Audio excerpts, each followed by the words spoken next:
Yo les decía que la noción de Giovanni Arrighi dependía, la teoría de Giovanni Arrighi dependía de dos nociones, ¿sí? Dependía de dos conceptos amplios que al llegar el momento de evaluar, ustedes tienen que tener cuidado cómo los definen.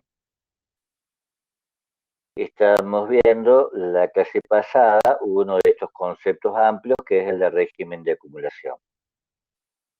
El de régimen de acumulación dependía de la conceptualización de tres agencias, ¿sí?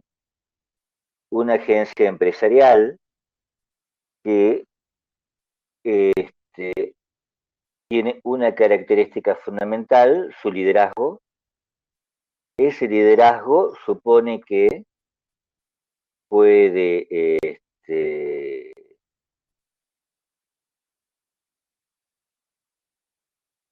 a través de sus innovaciones o de su a través de sus innovaciones o más en general de las características de su organización y de las estrategias empresariales que lleva a cabo, este, expandir la economía mundo, lo que en este momento significa la conformación de una economía mundo. Este, y en la historia del capitalismo esto es un desplazamiento desde una posición periférica respecto de la economía mundo que está funcionando durante toda la Edad Media, que no está centrada en Occidente, sino que está centrada en Oriente. Este, durante la mayor parte de la Edad Media, este, la economía mundo que se conforma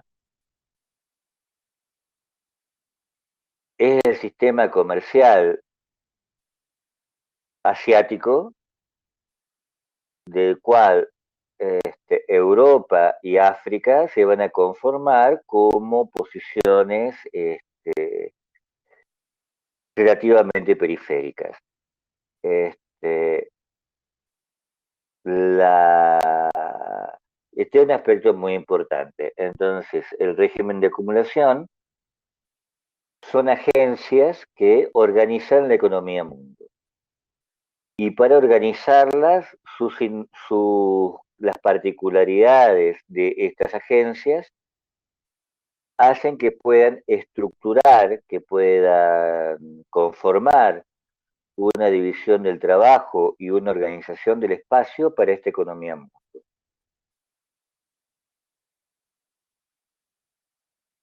Pero estas agencias, a su vez, para organizar esto, para organizar la economía mundo, precisan de la atracción de capital. Precisan atraer el capital disponible en el sistema mundo, atraer el capital disponible, en este caso, en el proceso de formación en Europa Occidental, y ponerlo como capital de estas empresas líderes. Y entonces veíamos dos posiciones que eran importantes diferenciar. Una, la del empresario, y la otra, la del tenedor de dinero. Esta orientación del capital disponible de una economía mundo hacia las empresas líderes suponía otro tipo de agencias. Estas agencias las llamábamos grandes finanzas. Las grandes finanzas eran actores no territoriales, no se definen por el espacio, no se definen por la actividad de comercio que realizan,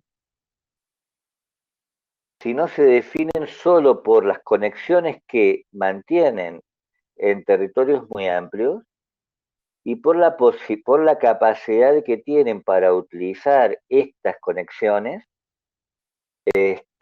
para atraer el capital disponible. ¿Esto se entiende?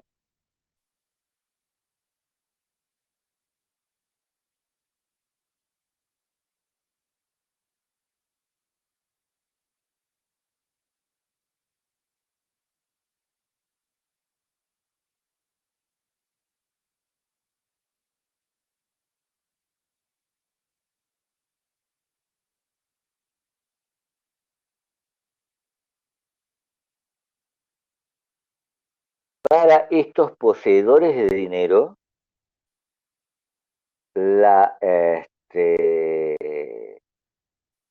para estos poseedores de capital, tenedores, no tenedero, ¿sí? Maximiliano.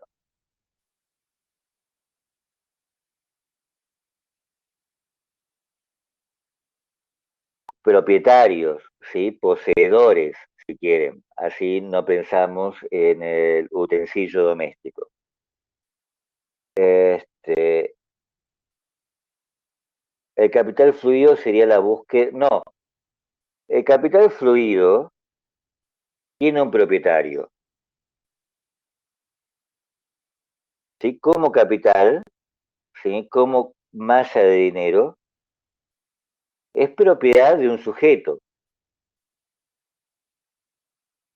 Frecuentemente, a veces, ¿sí? Ocasionalmente, es propietario de un sujeto colectivo que se llama compañía o que se llama banco.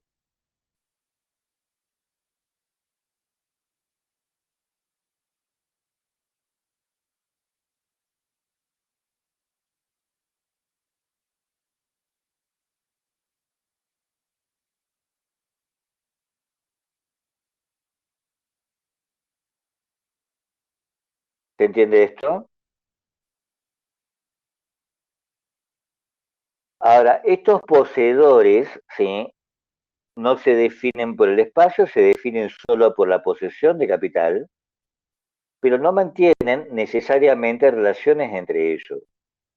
Es necesario, no es cierto, la operación de otro actor para establecer relaciones entre estos actores y vehicular el capital hacia un objetivo determinado, es decir, hacia el objetivo empresarial que desarrolla una agencia empresarial. Este, y estos objetivos tienen que ver, remiten a la búsqueda del beneficio a través del comercio o de la producción.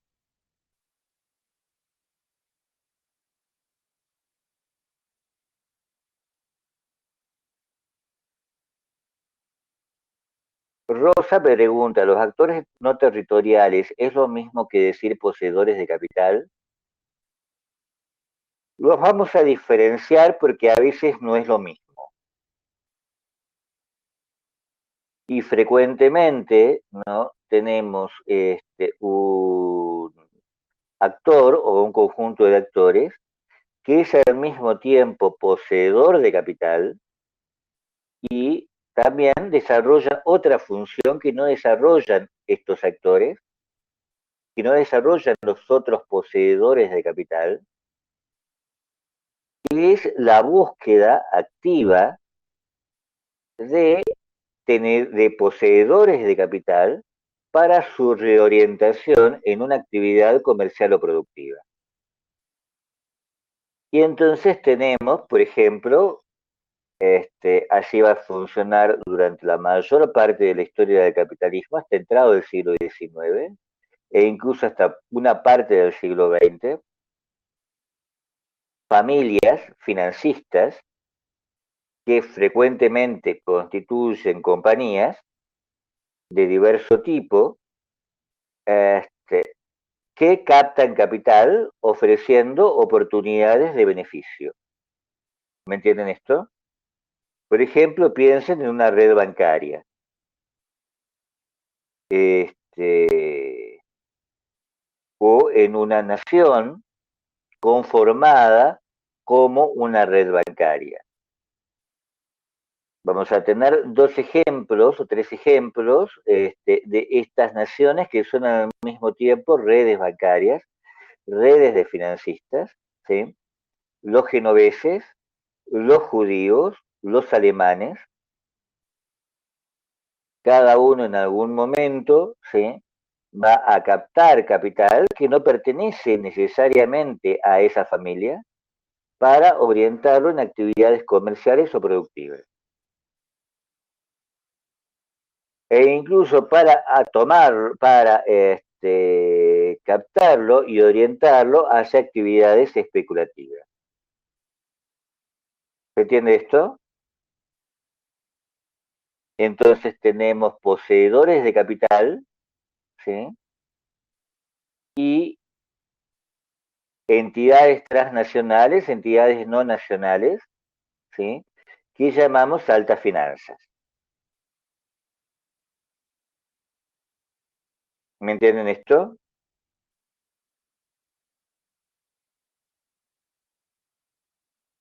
En este momento, algunos de estos poseedores de capital, algunos de estos actores que conforman las altas finanzas mundiales, este, ya no aparecen como familia, ¿no es cierto? Ya aparecen como instituciones este, financieras, como HBC, ¿sí? Esa que publicita Iván Pineda y que sale por la TV, ¿sí? Banca Morgan, este, algunas agencias multilaterales que se supone que no deberían funcionar así, a veces funcionan así, como el FMI, o como el Banco Mundial, ¿sí? Y tienen en común esta función, ¿no es cierto? Captar el capital disponible. Para eso, ¿sí? ¿Qué significa que sean actores no nacionales? Que atraviesan las fronteras de las naciones, que hayan distribuidos por la economía mundo, este, y a través de esa distribución generan contactos de diverso tipo con poseedores de capital, pero también con los estados. ¿Me entienden esto? Y obviamente también con empresarios. ¿Se entiende esto? Podríamos pensar entonces que como ha sido propuesto por algunos historiadores, que el dinero, porque de eso hablamos, ¿no es cierto? Hablamos del dinero como capital, conforma una suerte de nación internacional. Podríamos hablar de una suerte de nación internacional del dinero. Los que hacen posible el funcionamiento de esta nación internacional del dinero son estos actores que llamamos altas finanzas. ¿Me entienden esto?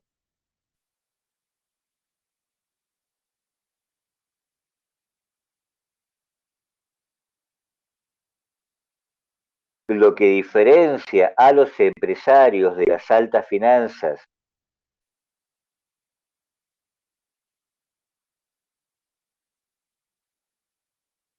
lo que diferencia a los empresarios de estas altas finanzas es que los empresarios llevan a cabo actividades, buscan el beneficio, buscan el beneficio a través de actividades comerciales o productivas. Estas actividades comerciales o productivas suponen que el dinero, ¿sí? Se transforma en mercancía para recién poder transformarse en más dinero, ¿no es cierto? Se transforma en mercancía, en el comercio se transforma en mercancía para la producción, en la producción, y solo en una posterior operación de venta, ¿sí? Se transforma en más dinero. Los poseedores de capital no les interesa ese punto, ¿sí? No les interesa en realidad la transformación del dinero en mercancía. Para ellos la operación consta de solo dos pasos, ¿me entienden? Porque el tercero no queda por cuenta de ellos, ¿sí? Le es indiferente. Entonces, para estos actores, ¿sí? El dinero se transforma en más dinero. ¿Se entiende esto? ¿Por qué? Porque para estos actores, lo que están haciendo con el capital es prestarlo, ¿sí? Emitir crédito, comprar activos. Todas estas operaciones se parecen un poco a un préstamo, ¿me entienden? ¿Se entiende esto? ¿Entendés esto, Maximiliano? Un préstamo que reporta utilidades. Si los comerciantes y los industriales este, conforman una fórmula del beneficio que va de dinero, mercancía, dinero, los poseedores de capital líquido piensan el proceso de beneficio solo en términos, ¿no? De dos pasos del dinero al dinero, del dinero a más dinero. ¿Me entienden esto? ¿Me entendés eso, Maximiliano?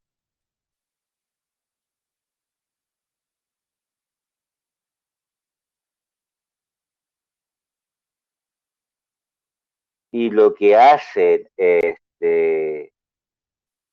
las altas finanzas, de la que estos actores forman parte, pero que no se reduce a ellos, es orientar esa, ese préstamo, ese crédito, esa compra de activos hacia ciertas empresas en lugar de otras.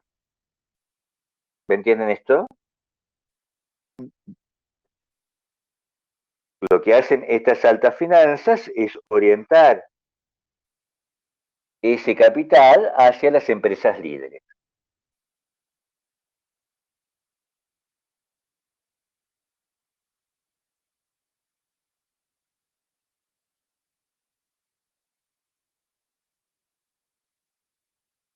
Los poseedores de capital, Rosa me hace una pregunta interesante. Los poseedores de capital líquido acá, ¿a partir de qué época, año, empiezan a ingresar en la Argentina?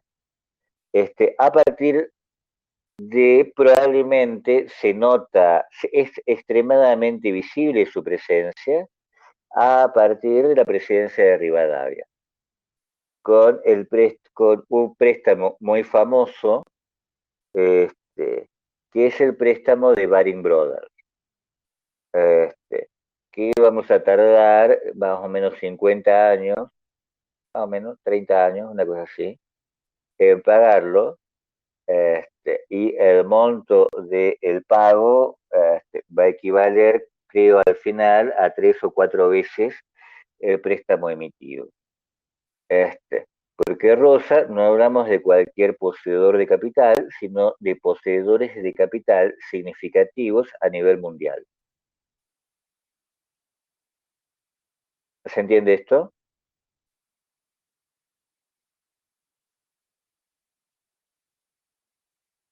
Este, entonces, ¿me siguen? El, sin este aporte de capital disponible, la agencia empresarial capitalista no podría estructurar, no podría generar, no podría organizar un sistema mundo. No podría organizar un sistema mundo al inicio del proceso que va a llevar al capitalismo histórico, ¿no es cierto? Y luego está funcionando el capitalismo histórico, dándose inicio esta historia del capitalismo, este, solo con su propio capital, estos empresarios no podrían expandir la economía mundial, ¿no es cierto? Entonces, las agencias empresariales capitalistas son líderes, van a ser líderes, en función de poder atraer el capital disponible en el sistema mundo a través de las redes de alta finanza. ¿Se entiende esto?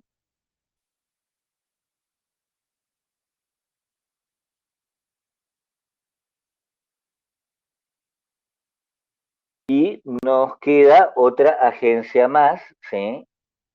Que no podemos perder de vista,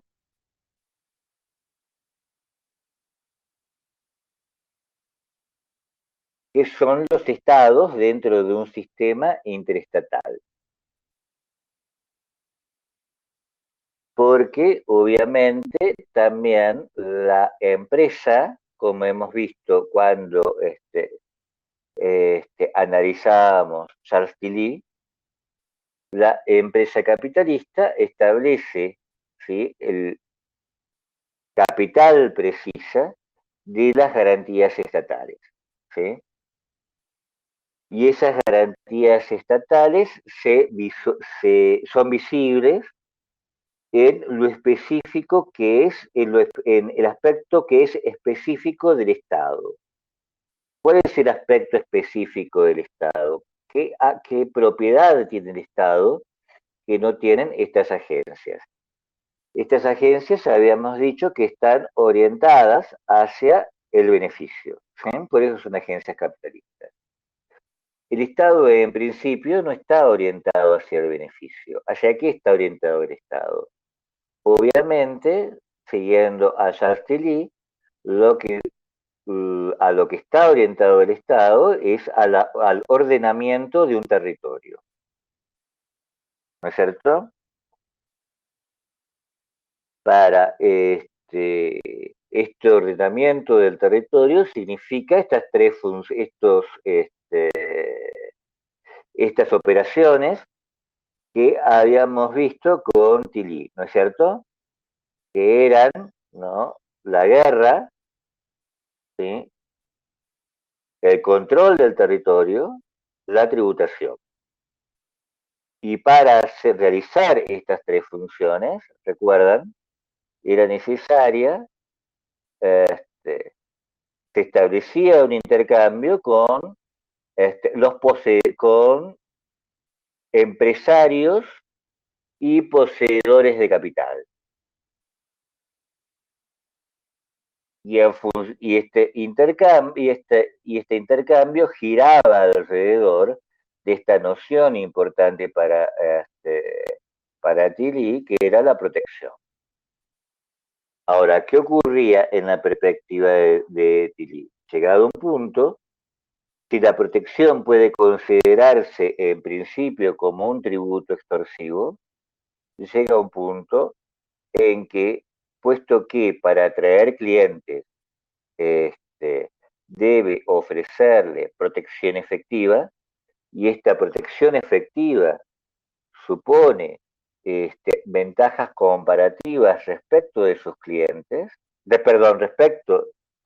supone ventajas comparativas de los clientes respecto de los competidores, estoy diciendo mal las cosas, hasta llega un punto en donde los beneficios obtenidos, ¿sí?, son significativamente superiores a los tributos pagados. ¿Me entienden esto?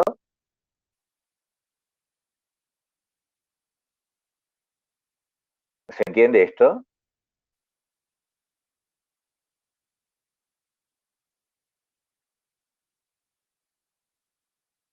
Les decía, ¿sí?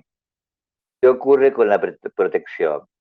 Si en principio la protección puede ser aproximada a un tributo extorsivo, puede ser identificada con un tributo extorsivo, ¿sí?,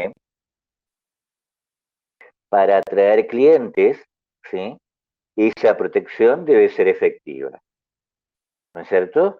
El Estado debe realmente, efectivamente, proteger al capital, ¿no es cierto?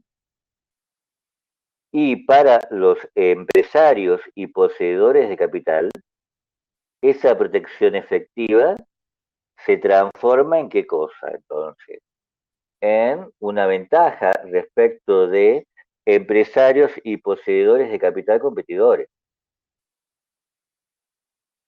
¿Me entienden esto?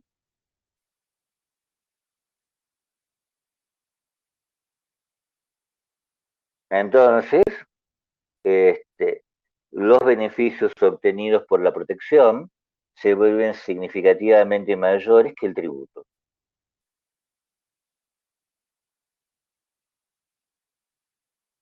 ¿No es cierto? Este es el punto que nos interesa, ¿sí? Porque en definitiva, ¿sí? El capital también tiene que atraer empresarios y poseedores, el Estado, perdón, también tiene que atraer empresarios y poseedores de capital. ¿Me entienden esto?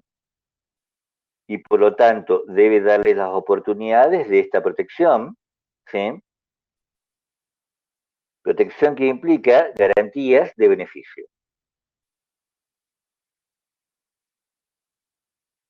Ahora, puesto que los empresarios pueden desplazarse y el capital mucho más, el mayor o menor éxito que tengan estos estados en atraer capitales y empresarios, este, junto con el éxito que tengan los empresarios en generar estrategias de liderazgo que atraigan al capital disponible a través de las redes transnacionales, va a generar en la historia del capitalismo un desplazamiento de los centros, un desplazamiento de las regiones, ¿sí? Que concentran este, las empresas y el capital. ¿Me entienden esto? Y entonces vamos a tener este desplazamiento típico del capitalismo, ¿sí? Que excede estas ideas de desarrollo, subdesarrollo, países pobres, países ricos. Porque todas estas nociones de países pobres, países ricos, primer mundo, tercer mundo, subdesarrollo, desarrollo, pareciera, ¿sí? Que colocaran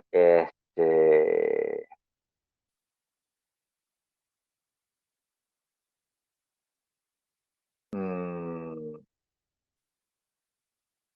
de una vez y para siempre las regiones favorecidas dentro de la historia del desarrollo, dentro de la historia del capitalismo. ¿No es cierto? ¿Me entienden esto?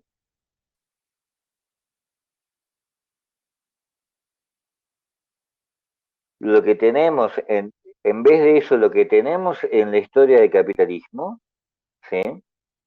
Es un desplazamiento de regiones que concentran el capital y que concentran las empresas. Y por lo tanto, que concentran los estados que al hacer las dos cosas anteriores son también estados líderes en el proceso de organización estatal. ¿Se entiende esto? De esta forma, el capitalismo se va desplazando en principio del punto en donde nace el capital, las ciudades del Mediterráneo, es decir, Italia, ¿sí? A España, ¿sí? Luego, las ciudades costeras de España y Portugal, Lisboa,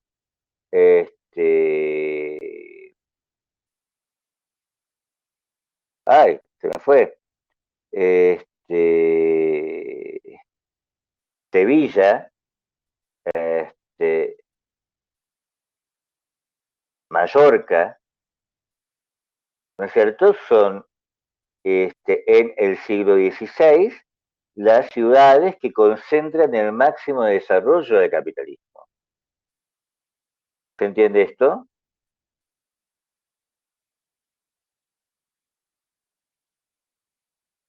Sí. Ahora, si ustedes observan, ¿sí? Italia con posterioridad a eso se empobrece, ¿sí? España, ¿sí? No representa uh, este, en este momento un centro capitalista, ni mucho menos. De España, el centro del capitalismo, ¿sí? El centro del liderazgo capitalista y el centro de liderazgo en los procesos de desarrollo del Estado se desplaza hacia el norte, hacia las Provincias Unidas, hacia el puerto de Ámsterdam. De allí, ¿no? Posteriormente se desplaza nuevamente, ahora hacia Inglaterra, ¿sí? Hacia Bristol, hacia Londres. Y luego, ¿sí? Cada vez más, últimamente, no sé si ustedes observaron, Inglaterra se parece a un estado satélite de Estados Unidos, ¿sí? Y en el siglo XX se produce este eclipsamiento de Inglaterra y de las ciudades inglesas y el centro del capitalismo se desplaza hacia Washington y hacia Nueva York. ¿Entienden esto? Después, ¿hacia dónde se desplaza el centro del capitalismo? Eso es lo que vamos a ver después, ¿sí? Tal vez se desplaza hacia las ciudades japonesas, ¿sí? O tal vez se desplaza hacia las ciudades chinas, ¿sí? En los 30, no, mucho antes, Maximiliano, a comienzos del siglo XIX, en la Primera Guerra, comienza el eclipsamiento de las ciudades inglesas.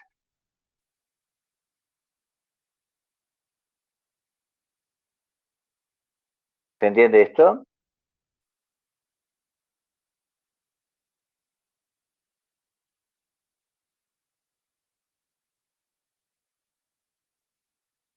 Y finalmente Washington se constituye en el centro mundial, ¿sí? este, recién en la década de 40. Nueva York, ¿sí? Con posterioridad a eso, aproximadamente en la década de los 70, como resultado de las transformaciones de la década del 70, esto que se llama, que ustedes ven por la TV, en alguna que otra película también, Wall Street, ¿sí? Se convierte en el centro del capitalismo mundial. ¿Me entienden esto?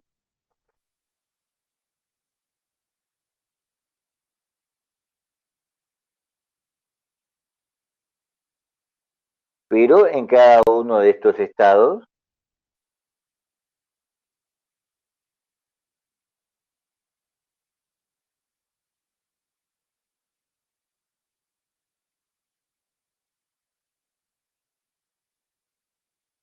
no sabía, Rosa me dice que no se encuentra disponible la clase grabada del viernes.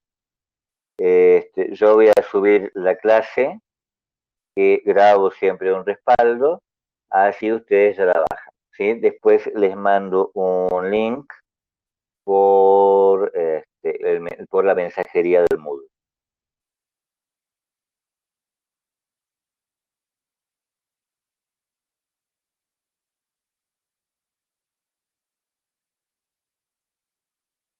¿Esto se entiende?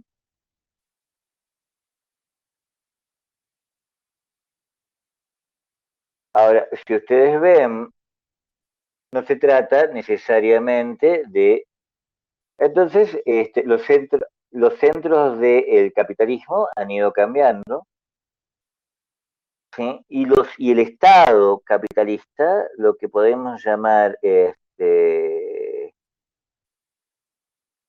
la estrategia, ¿sí? Con la que el Estado se vincula al capital, ha ido también modificándose. Y acá vamos a desarrollar dos estrategias polares que en principio no la van a ver muy claro, ¿sí? Después las vamos a ver en los ejemplos particulares. Cito así, suena muy abstracto. Lo que vamos a llamar una estrategia territorialista que va acompañando los ciclos expansivos del capitalismo. ¿Cuáles son esos ciclos expansivos? La expansión ibérica, la expansión inglesa, ¿me entienden? En donde el imperio, ¿sí? El capitalismo, perdón, el sistema mundo se expande territorialmente, y a esto le vamos a llamar estrategia territorialista, ¿sí? puesto que son las agencias estatales las que se encargan de esta expansión, ¿sí?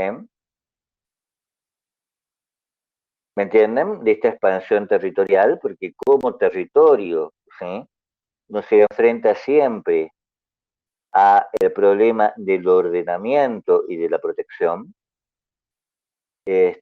Vamos a hablar entonces de una estrategia territorialista como estrategia expansiva del sistema mundo. Esa estrategia la vamos a decir, la vamos a llamar, la vamos a formalizar, perdón, como del territorio a más territorio pasando por el capital. El capital acá es en parte, ¿sí?, destinado a un incremento del territorio. ¿Se entiende esto?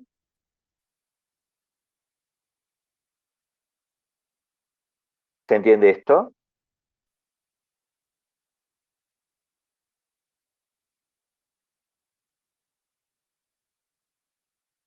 Esto lo pueden ver claramente en la expansión imperial española, ¿no es cierto? El capital que es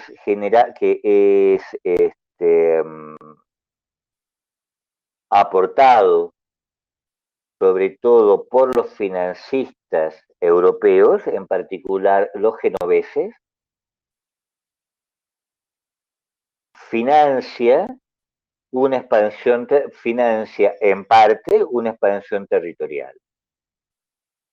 Obviamente, de esa expansión territorial, estos poseedores de capital obtienen beneficios, ¿sí?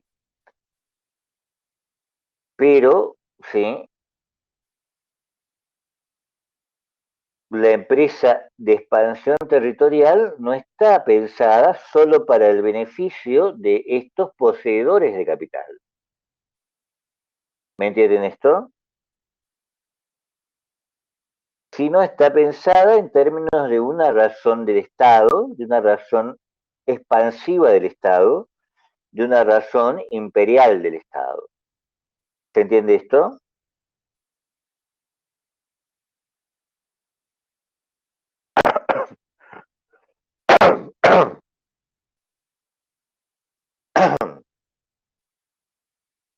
O, ¿sí?, como estrategia opuesta, formalmente, tenemos lo que vamos a llamar una estrategia capitalista del Estado, ¿sí? Las anexiones territoriales son pensadas en términos de beneficio que pueden reportar para las empresas capitalistas, ¿sí? El ejemplo, esta es el mecanismo, por ejemplo, de Estados Unidos, ¿sí? ¿Me entienden esto? Desde la posguerra, desde la segunda posguerra,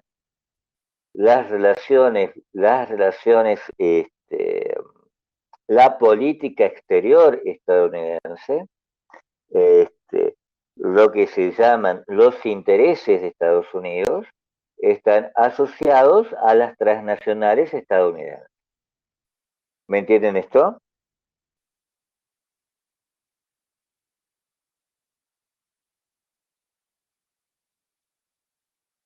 En parte, esto que nos parece tan natural como un país desarrollado, como países desarrollados y países subdesarrollados, son resultado de esa lógica, ¿no es cierto?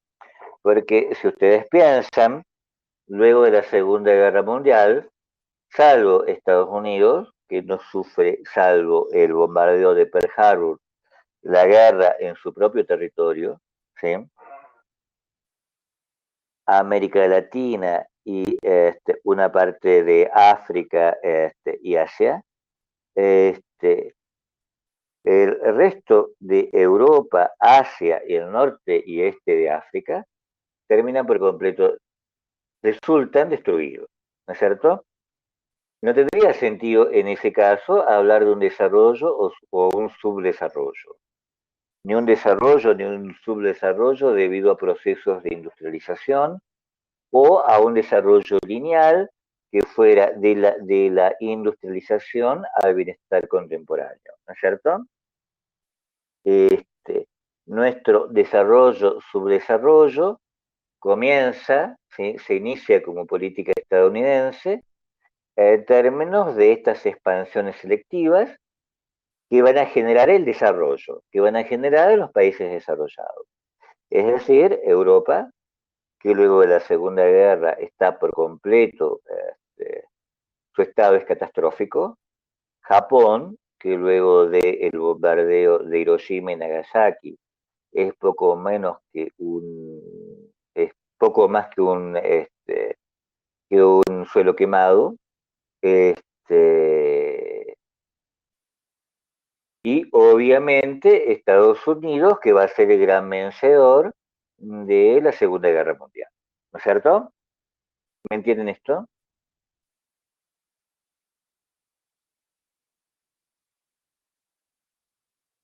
¿Se entiende esto? El crecimiento económico y el bienestar que asociamos al desarrollo tienen como fecha de inicio aproximado 1950.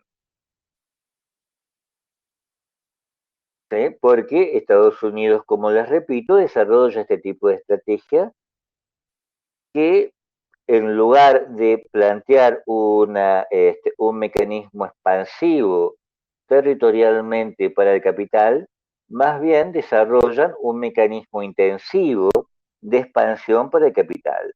Ciertas áreas, por diversas razones, son seleccionadas como estratégicas en el desarrollo del capitalismo.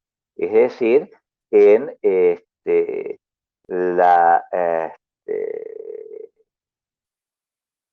mm, conformación, ¿no? De territorios este, asociados a la valorización del capital, este, y territorios a los que se oriente el capital líquido, la liquidez. Mientras otros territorios son por completo ignorados. ¿No es cierto? ¿Me entienden esto?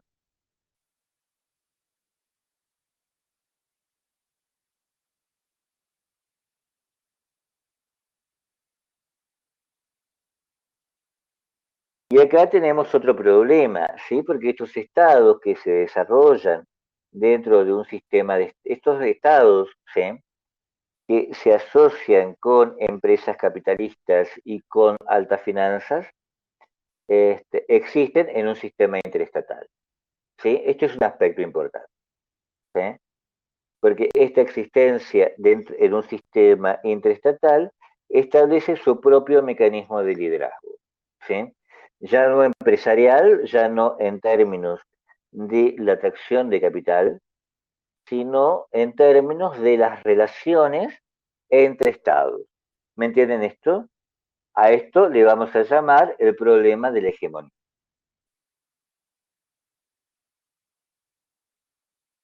¿Se entiende esto?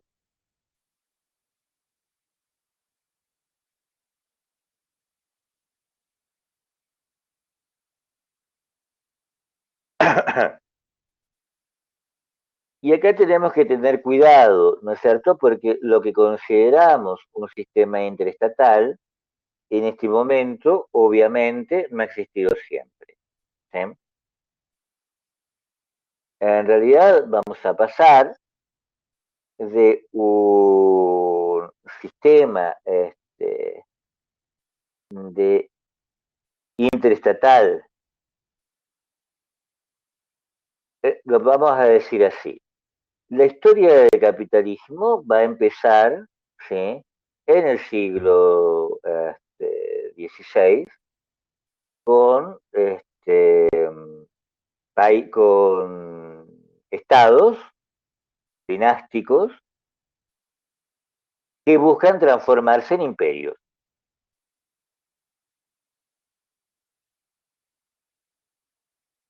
¿Me entienden esto?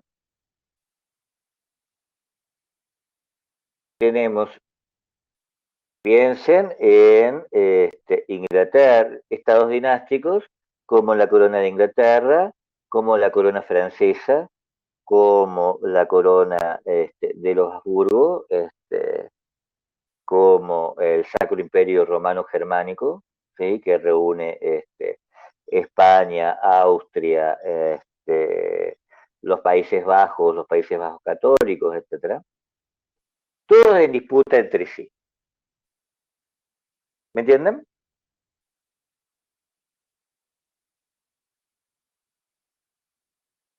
¿Se entiende esto?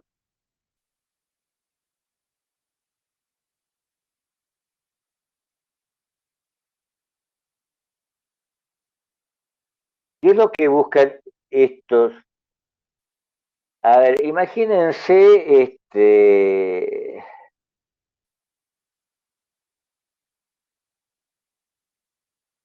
la guerra de los 100 años, ¿no es cierto? Inglaterra es un estado dinástico, ¿sí? Es una dinastía de reyes. Francia es otra. Están, ¿sí? 100 años en lucha. ¿Sí? ¿Por qué? Por anexiones territoriales. Por anexiones territoriales que pertenecen al Estado. No, son anexiones territoriales que pertenecen a las familias dinásticas. ¿Sí? ¿Qué significa un estado dinástico? Hay un estado que está en parte identificado, ¿sí? Con una familia. El territorio no resulta de mecanismos de herencia familiar. ¿Se entiende esto? Los estados incrementan o se disgregan en la medida en que incrementan o disgregan estas posesiones familiares. Entonces, a través de las políticas de, por ejemplo, alianza matrimonial, los estados pueden pacíficamente anexarse territorios. Inglaterra, por ejemplo, ¿sí? Se va a anexar Portugal cuando el rey se case con Catarina Braganza, ¿no es cierto? España se va a conformar en el imperio por el que no se, en el imperio en el que no se pone el sol, ¿sí? Es decir, un imperio que da vuelta a todo el orbe, el imperio de Carlos V, ¿sí? Como resultado de las alianzas dinásticas. ¿Me entienden esto? Sí, esto es un estado dinástico, entonces. No hay ciudadanía en un estado dinástico, ¿no es cierto? Este, no se trata del estado impersonal, se trata de un estado fuertemente personalizado. ¿Me entienden esto? ¿Esto se entiende?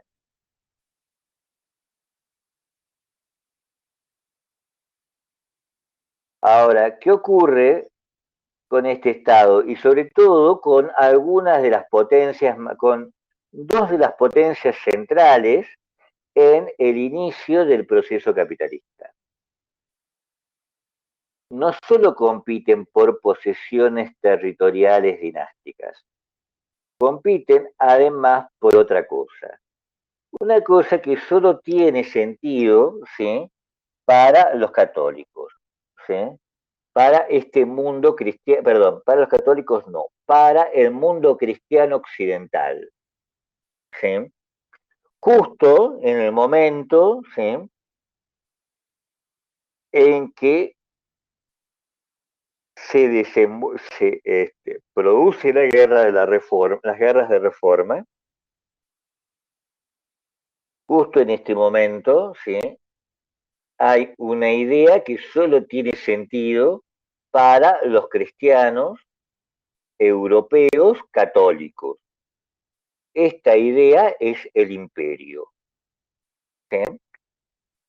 El imperio como mecanismo cristiano. El imperio como la otra cara de la iglesia. ¿Sí?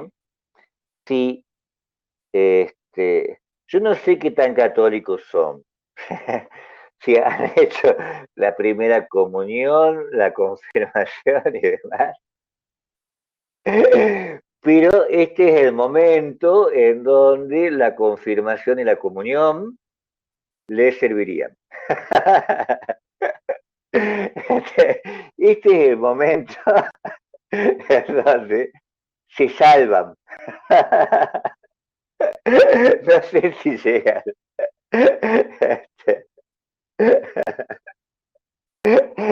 No sé si se salva su alma, pero bueno,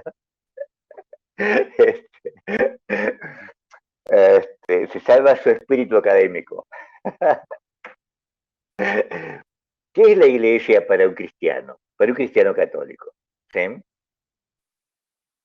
La iglesia es la totalidad de los fieles, ¿sí? Unidos en Cristo. ¿No es cierto?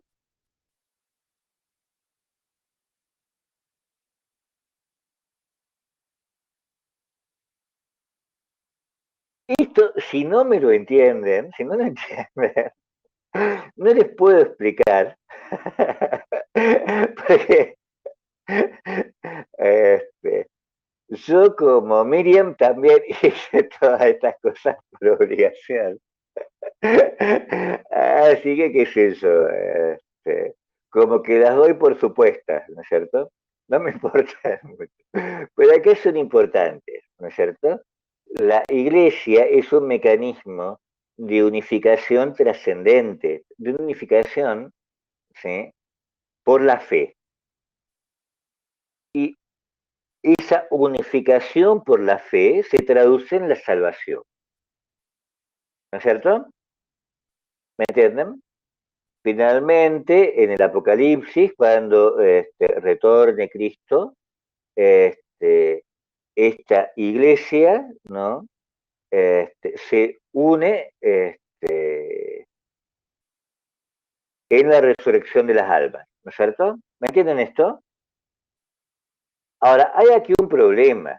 Hay acá o hay aquí algo que falta. Esta iglesia en la Edad Media no se piensa únicamente como o mejor dicho, la cristiandad no se piensa únicamente como iglesia, ¿eh? Como un dispositivo de unión espiritual, ¿sí? Que resultaría en la salvación de los fieles, sino se piensa como un dispositivo territorial, político. La otra cara, la cara terrestre de la iglesia celeste. ¿Me entienden? Los fieles no están unidos solo en Cristo, están además unidos en el sacro imperio romano. ¿Me entienden?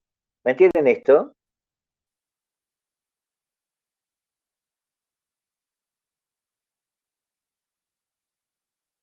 De allí un intento de españoles y franceses, ¿sí?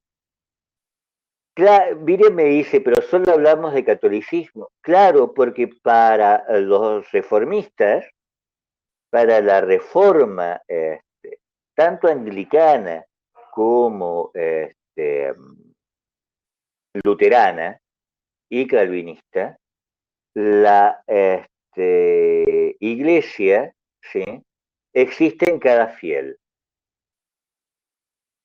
¿Me entienden? No hay un mecanismo de unificación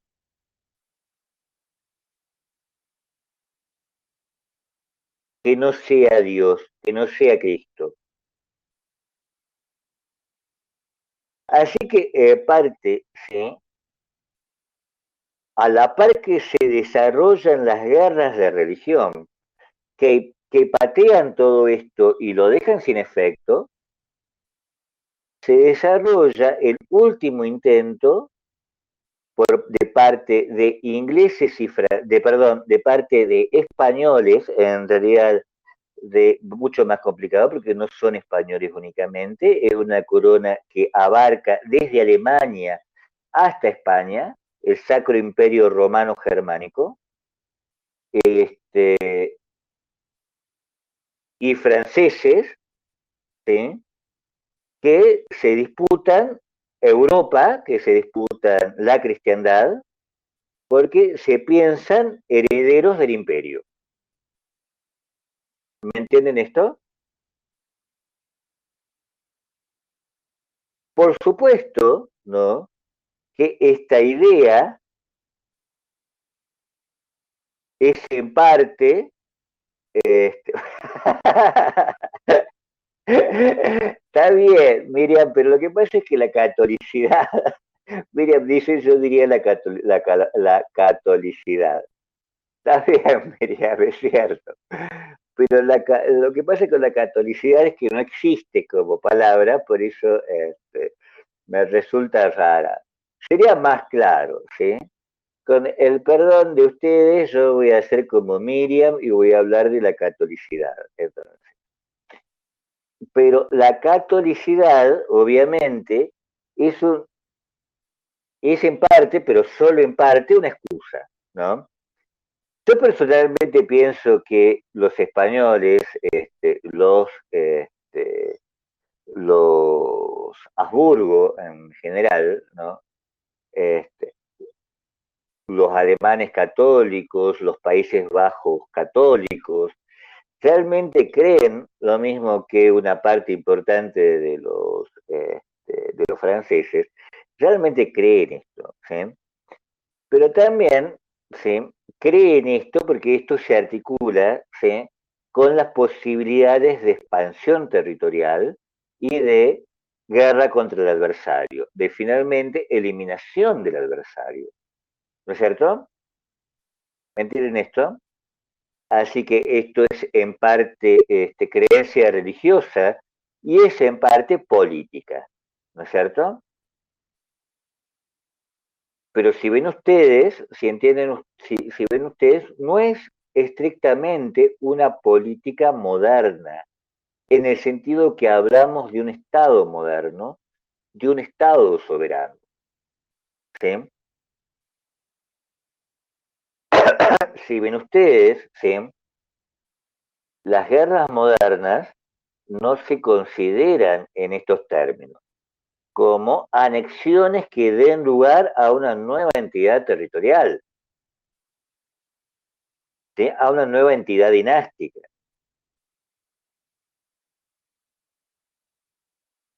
Supongamos que durante el siglo XIX estas anexiones van a ser colonias, ¿sí? Más, o mejor dicho, sí, sí, estoy diciendo bien, ¿sí? Este, cuando se trata de estados soberanos, ¿sí? Cuando en el siglo XX estas anexiones van a ser cuidadosamente ocultadas para que no se parezcan a colonias, ¿no es cierto? ¿Me entienden esto?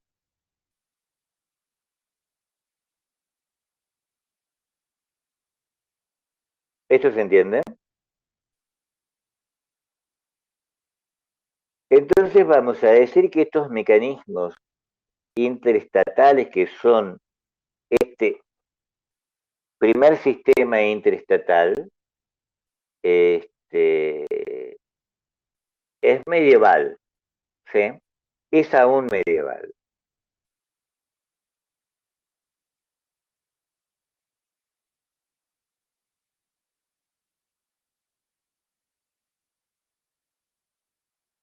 Este mecanismo medieval se rompe, se destruye, este, con el Tratado de Westfalia, luego de la guerra de los 80 años, ¿sí? Luego de la guerra de los 30 años y de los 80 años, a 1648, ¿sí? Y en el Tratado de Westfalia surge una serie de principios que ya nos resultan más conocidos. Por eso vamos a hablar de una interestatalidad, de un sistema interestatal moderno, recién a partir, ¿sí?, de la paz de Westfalia. En realidad no es el Tratado de Westfalia, es la paz de Westfalia con el Tratado de Münster, ¿sí? Este, Esa paz de Westfalia lo que establece es un sistema de estados que ya podemos decir, ya podemos llamar estados nacionales, ¿sí? En realidad no estados nacionales, sino estados-nación. ¿Por qué estos estados son naciones? Porque están regulados por un principio, ¿sí? Un principio importantísimo que es el principio de la autodeterminación. ¿Me entienden esto? A partir del sistema westfaliano, los estados no pueden anexarse unos a otros sencillamente, ¿sí? La cosa se ha vuelto muchísimo más complicada porque estos estados tienen dos cosas, ¿sí? Una es este principio de autodeterminación, la otra, más complicada, es el principio que debe eliminar, o que debía eliminar en realidad, las guerras religiosas, ¿sí? Este, la identificación la identificación de la religión con el Estado. ¿Me entienden esto? ¿Sí? De manera tal que entre estados no puede haber guerras religiosas por imponer la cristiandad, la catolicidad, o no sé cómo Miriam llamaría, a al carácter protestante del cristianismo, o al carácter ortodoxo del cristianismo. Este, Porque no sé si vamos a encontrar una forma de decir catolicidad para los ortodoxos y para los protestantes. ¿Me entienden esto? Entonces, a partir de la paz de Westfalia, tenemos un sistema, ¿sí?, de estados autónomos, ¿sí?, cada uno regido por sus propios principios. Cada uno es un estado soberano. Ya han dejado de ser solo estados dinásticos. ¿Entienden? Y junto con ello hay una serie de garantías que constituyen los estados, ¿sí? Estos estados están iniciando además un camino que los va a llevar, ¿sí?, posteriormente a ser estados de derecho. Reconocen un conjunto de garantías a sus ciudadanos.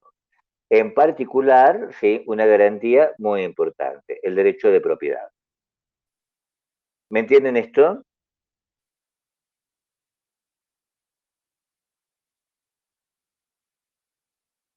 Y entonces a partir de ahí vamos a tener un sistema interestatal, va aproximadamente, ¿sí?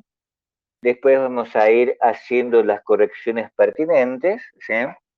El sistema interestatal moderno. Entonces, hasta antes de la paz de Westfalia tenemos una prolongación de la Edad Media, del sistema interestatal de la Edad Media, basado en estados dinásticos y la idea de imperio.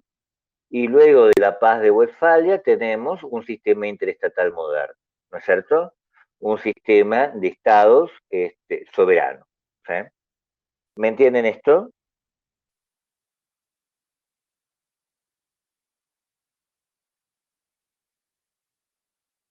Y en este punto, y en estos sistemas, ¿sí?, y en lo que a nosotros nos interesa, sobre todo en los sistemas herederos de Westfalia, tenemos no la lucha por el liderazgo medieval en términos de las ideas cristianas, ¿sí?, de imperio, o las ideas católicas de imperio, sino, ¿sí?, ideas de liderazgo que son un poco más complejas, ¿sí? ¿Por qué podría haber un liderazgo entre estados? Solo podría haber un liderazgo entre estados, ¿sí? En términos, ¿sí? Este, hablo de liderazgo, no de obediencia, ¿no es cierto? Hablo me refiero a una relación entre estados en donde uno pueda ser tomado como ejemplo de un caso, ¿sí? En un caso, o como dirigencia en otro. ¿Me entienden? Y un Estado puede ser un ejemplo o una dirigencia en función de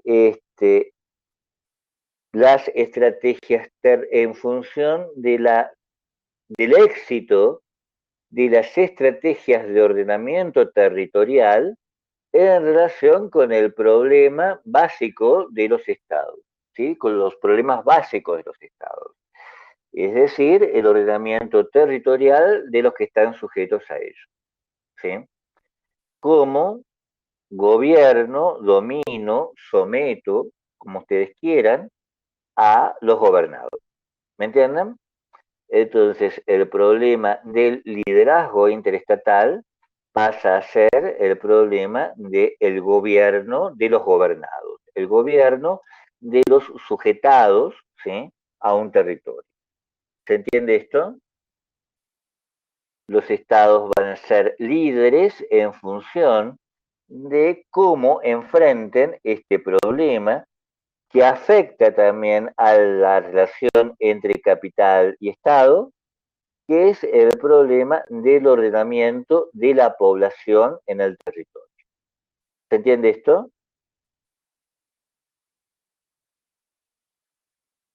Y entonces, pues nosotros podríamos decir, ¿sí?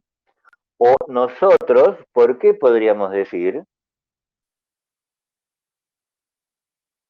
que Estados Unidos es en este momento, es o ha sido de diversas formas durante el siglo XX y ahora en el siglo XXI, un Estado hegemónico, un Estado líder en los procesos de ordenamiento de la población en el territorio? Y si ustedes ven, ¿no? Esto en el mundo presente está vinculado con una serie de ideas, de prácticas y de instituciones que incrementan el control sobre los gobernados, ¿sí? Una de esas ideas, ¿sí? La primera de esas ideas era el peligro del avance comunista, ¿sí? La guerra que va a articular, que va a vertebrar el mundo, el sistema mundo, este, hasta la caída del muro de Berlín en 1988. La idea de la Guerra Fría, ¿no es cierto? Entonces, esa idea de la Guerra Fría permite a diversos estados, nosotros, por ejemplo, en algún momento, incrementar el control de la población a través de la persecución política ideológica, ¿no es cierto? Este, Estados Unidos también hace lo propio luego de la Segunda Guerra Mundial con la Casa de Brujas, ¿no es cierto? Con el macartismo. Implica la intervención de el ejército estadounidense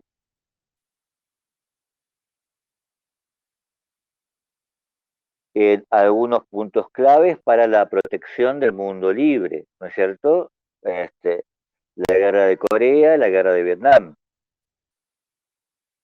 las acciones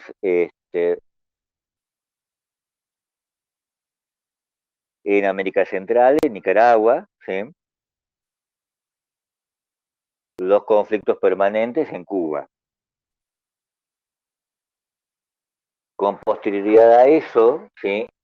Luego de la caída del muro de Berlín, tenemos el problema de un vaciamiento, o Estados Unidos en realidad, o el sistema mundo tal vez, tenga el problema del vaciamiento de esa idea.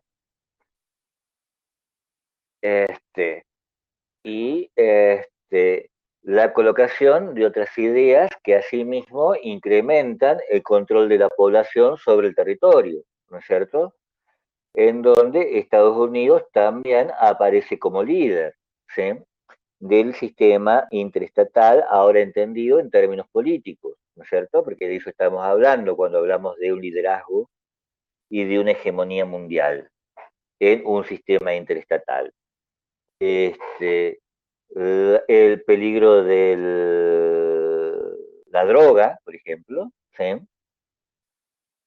La necesidad de controlar el capital, ¿no es cierto? A través de los mecanismos a través del control de las operaciones de lavado de dinero, por ejemplo, y más acercándonos a lo que es el presente, la guerra contra el terrorismo mundial, ¿no es cierto?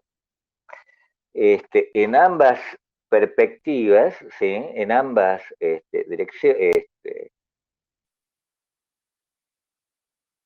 en ambas estrategias de liderazgo, ¿sí? Estados Unidos se coloca como líder de procesos hegemónicos mundiales, de procesos hegemónicos interestatales. ¿Se entiende esto? ¿Esto se entiende?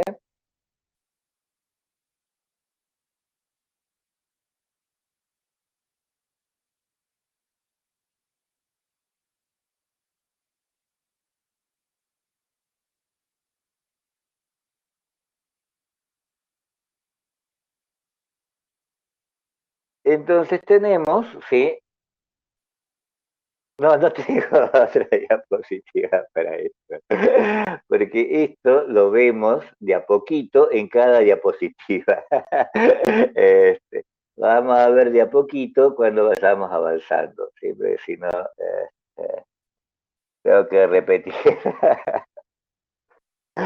las diapositivas. De acá me importan tres cosas, ¿sí?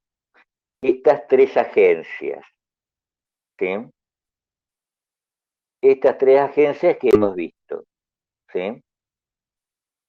Y estos dos procesos de liderazgo que hemos visto, ¿sí? Hemos visto agencias empresariales, agencias la agencia de las finanzas, las altas finanzas como agencia, y los estados, ¿sí? Y estos dos procesos, ¿sí? De liderazgo que hemos visto. La atracción de capitales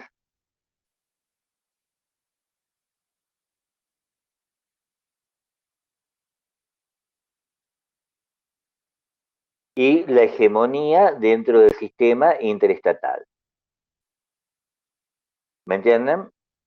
¿Se entiende esto? ¿Esto que les queda claro?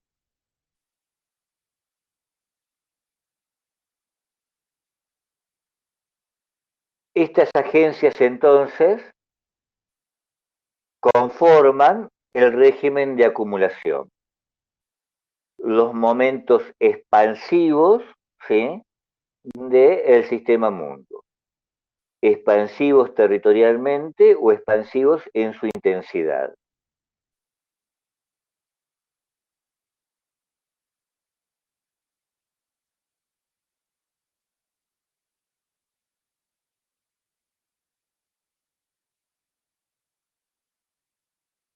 Y esto, al verlo en el tiempo, al ver su formación, nos da la otra noción importante, ¿sí? Una es la de régimen de acumulación La otra es la de ciclo sistémico o la de ciclo sistémico de acumulación.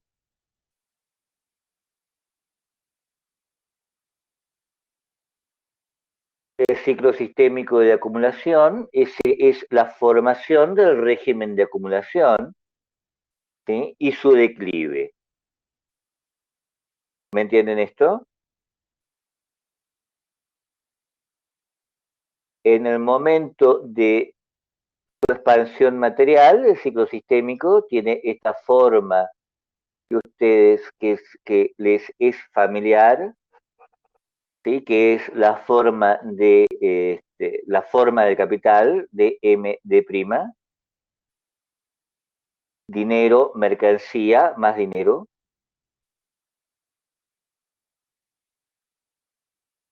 pero lo ve, ¿sí? En términos de un proceso en donde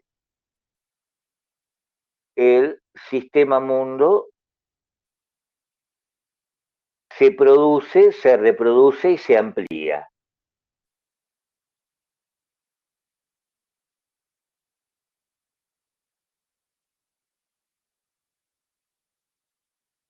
En este ciclo sistémico, entonces, ¿sí?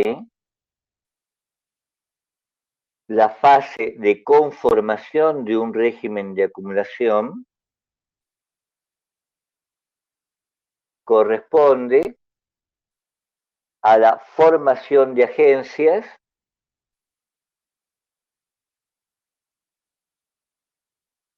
que atraen el capital disponible, poniéndolo al servicio de la mercancía,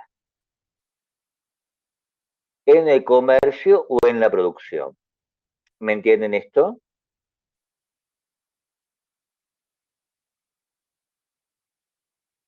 A esta fase la llamamos expansión material. Y la expansión material queda por cuenta de un régimen de acumulación.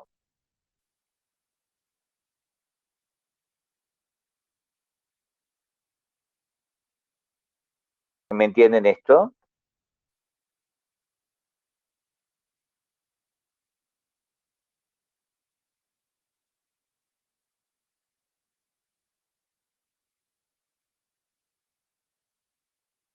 Esto hasta ahí se entiende.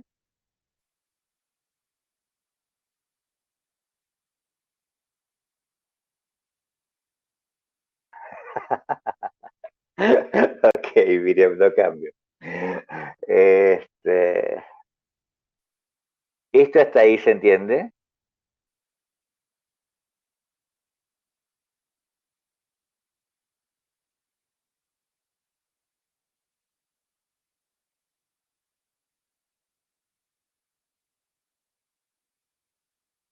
A Maximiliano me dice que no tanto, ¿sí? Estas agencias que hemos visto, ¿sí? Y en particular las agencias empresariales y la relación que mantienen estas agencias empresariales con las altas finanzas,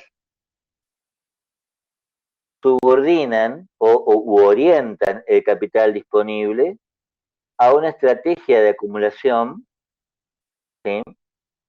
Que se basa en cierta actividad empresarial, comercio o producción, desarrollada por estas agencias líderes. Esto es el momento de expansión material.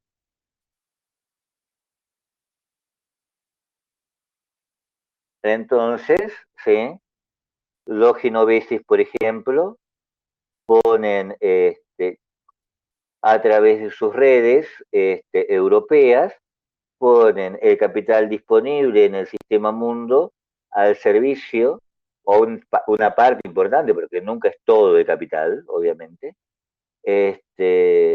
solo el capital disponible, ¿no? Este, al servicio de la expansión transatlántica, que es lo que llamamos colonización de América, ¿no es cierto? con los negocios correspondientes. ¿Me entendés, Maximiliano?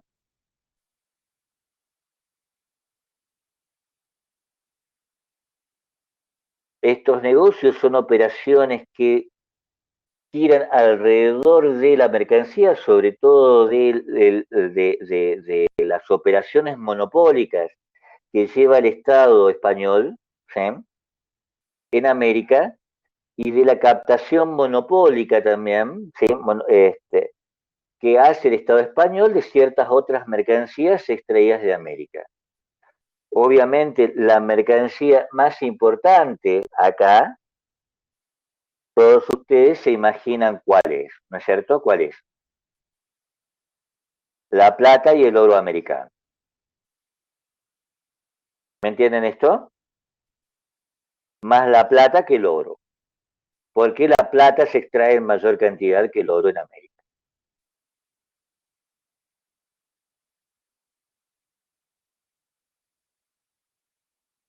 Y Miriam, lo que pasa es que los españoles, Miriam me pregunta, y las especias. Y lo que pasa es que los españoles en general no van a obtener tantas especias en América como plata. ¿No es cierto? ¿Cuáles son las grandes exportaciones que España extrae de América? Los tintes textiles, ¿sí?, que no son la plata ni el oro, ¿sí? Los tintes textiles, ¿sí? Y más tarde el azúcar.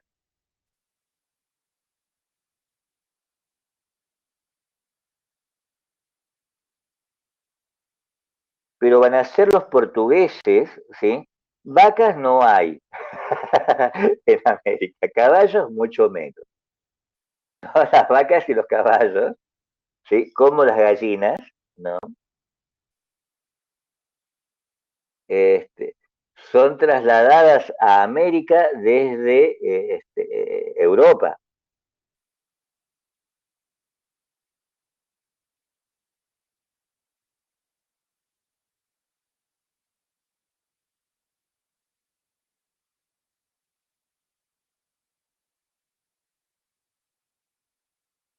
Lorena me pregunta cuándo subo, ¿sí? Más o menos a la tarde, ¿sí? Tarde-noche, después que resuelva el problema con los parciales que ustedes me dijeron que están pendientes, que no está informada la nota, subo subo las consignas. Pero ya les dije que en general las consignas son muy simples. Es la reelaboración de los errores que han cometido, por eso a la par que tengo que subir eso, tengo que subir también los parciales que están para reelaborar. ¿Sí? Les tengo que reenviar los parciales que están para reelaborar. ¿Y en qué fallaron? ¿Qué es lo que tienen que reelaborar? Lorena, no es promocional. Van todos a examen.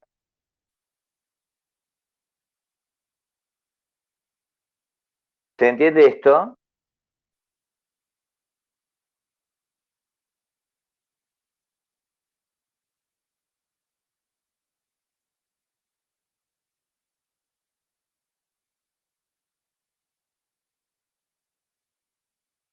Una vez que Miriam me pide, ¿cómo podemos saber en qué fallamos los que nos sacamos 6? Una vez que termine de arreglar la cuestión de los recuperatorios, les reenvío el parcial que han hecho, ¿sí? Lo que pasa es que son aproximadamente 70 parciales que tengo que reenviar. ¿Me entienden? Así que lo tengo que hacer por etapas.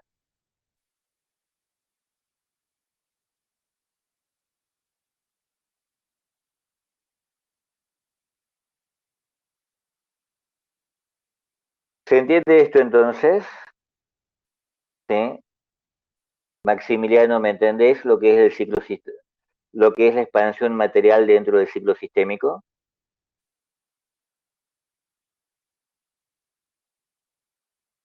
Ahora, ¿qué ocurre?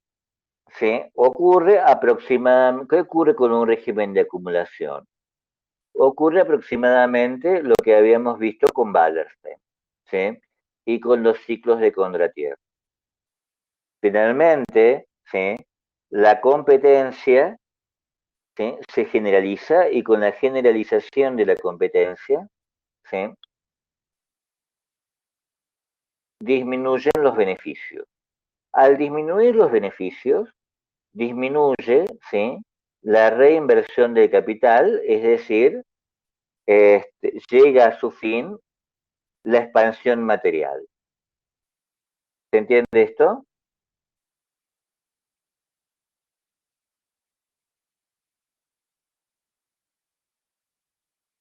Los capitalistas dejan de reinvertir en la expansión, ¿sí? De las operaciones comerciales o productivas por las que el capital se había expandido hasta ese momento. ¿No es cierto? Porque si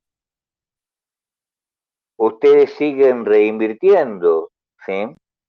En un negocio que está compitiendo con otros, lo que va a ocurrir probablemente, ¿sí?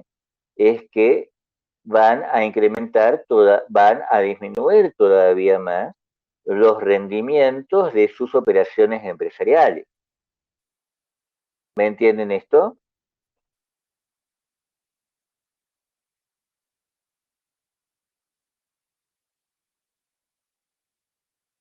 No es que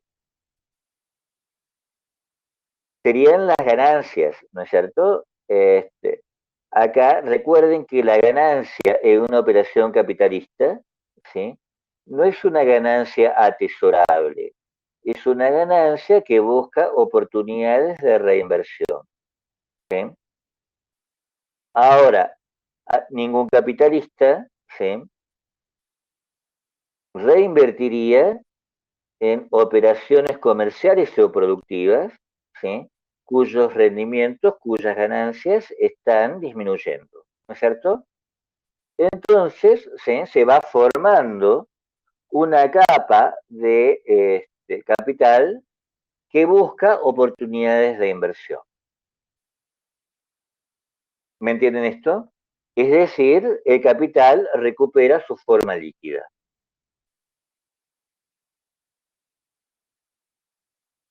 ¿Me entienden esto?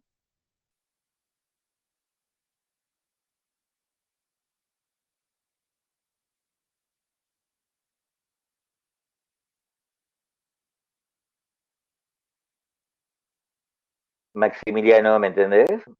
Sí, Miriam, ¿todo bien? Maximiliano.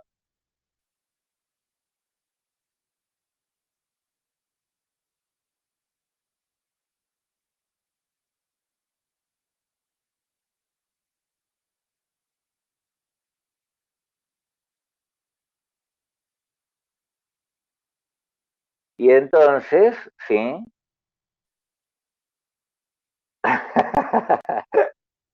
ya se acaba, ya se acaba. Al recuperar su forma líquida, este capital, ¿sí? Nuevamente, ¿sí? Deja, ¿sí? De participar en la expansión de estas agencias que habían sido líderes y busca oportunidades de expansión financiera.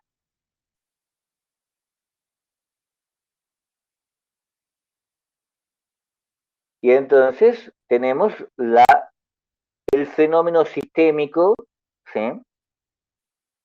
El accionista deja de participar en la empresa y vende sus acciones y busca otras oportunidades de inversión. Y esto aparece como el segundo fenómeno sistémico. El capital se desplaza en el sistema interestatal buscando oportunidades de beneficio. ¿Sí? Y entonces acá los estados empiezan a competir uno con otro por el capital disponible. ¿Me entienden esto?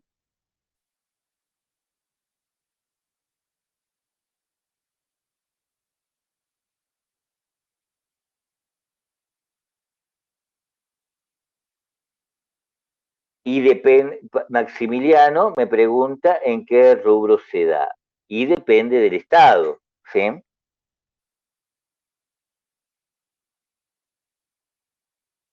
En el momento entre de conflicto del capital, de los conflictos por el capital disponible, este, Estados Unidos e Inglaterra entre 1920 y 1945 van a competir por el capital disponible en varios rubros, ¿sí?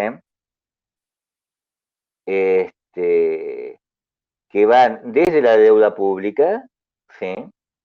Hasta un conjunto de actividades productivas que se están constituyendo en Estados Unidos. ¿Me entienden esto?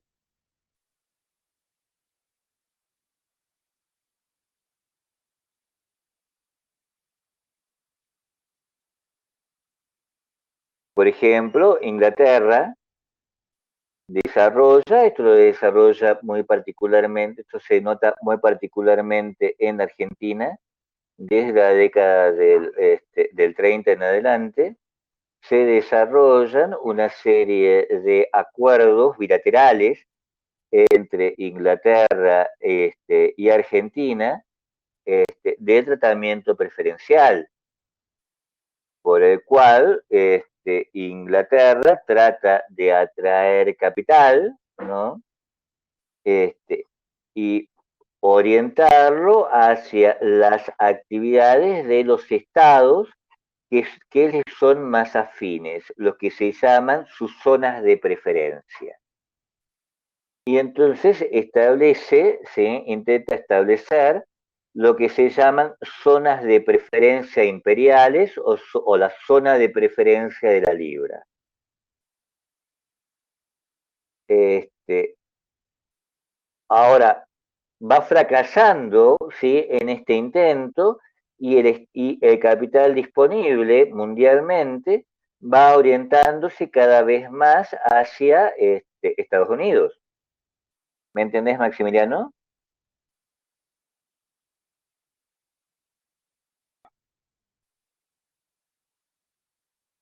Pero el movimiento de estos capitales, esto que hablábamos la vez pasada de las operaciones especulativas del capital en los procesos, en estos momentos, ¿sí? En donde los estados están compitiendo por el capital, este, generan fenómenos sistémicos, lo que llamamos fenómenos de turbulencia, lo que vamos a llamar fenómenos de turbulencia sistémica o fenómenos sistémicos de turbulencia. ¿Sí? De lo mismo como le quieran poner. Lo importante es el enorme desorden económico y social y político que se va generando en este desplazamiento del capital a través del sistema interestatal, buscando oportunidades de inversión, ¿sí?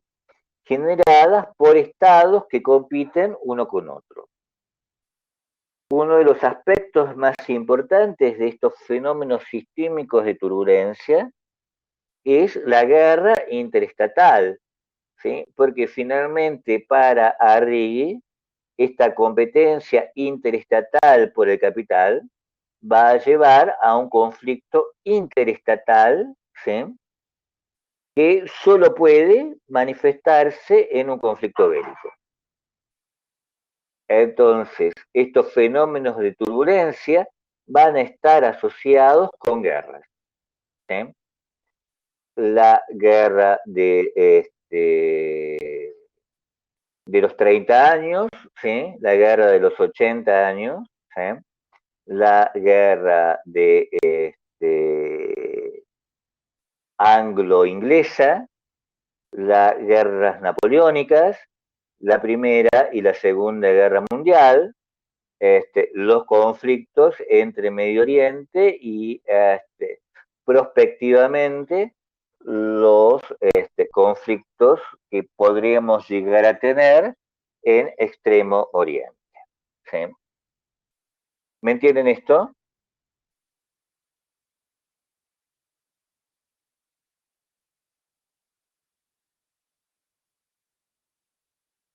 la predicción que podemos hacer del mundo moderno, del mundo contemporáneo, la predicción que podemos hacer este, a través de Arrighi para el mundo contemporáneo es un mundo en guerra. Es un mundo en guerra por la turbulencia generada por el desplazamiento de capital en un sistema interestatal. ¿Me entienden esto?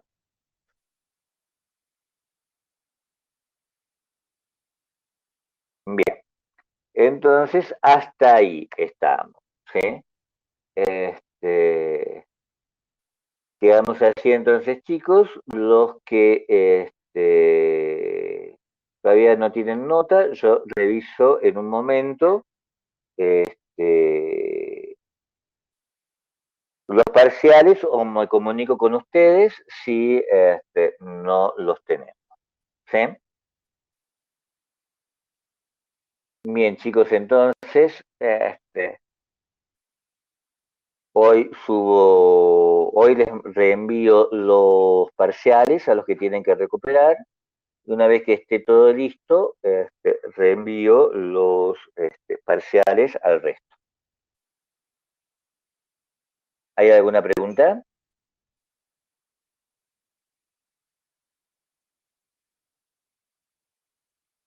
Gracias, Miriam. Gracias, Maximiliano. Nos estamos viendo entonces, chicos. ¿Hay alguien que tenga alguna pregunta sobre estas situaciones, en particular sobre parciales y recuperatorios? Carlos, como les decía, el recuperatorio del parcial probablemente tenga que entregarse para entregar el miércoles de la semana que viene y lo que van a hacer es reelaborar las cuestiones que estaban mal, incorrectas, incompletas en el parcial que habían realizado. ¿Me entienden? Van a reelaborar lo que ya han hecho.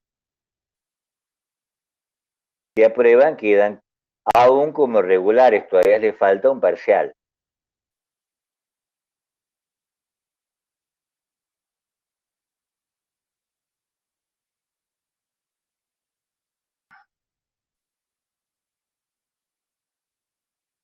Bueno, chicos, entonces no hay más preguntas. Ah, chao, Natalia, nos vemos. ¿No hay más preguntas? ¿Nadie tiene más preguntas?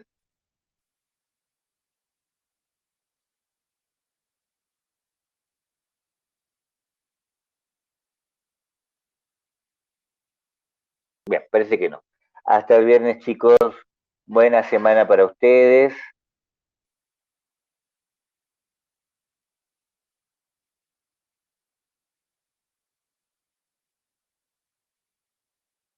Y enseguida nos ponemos en contacto.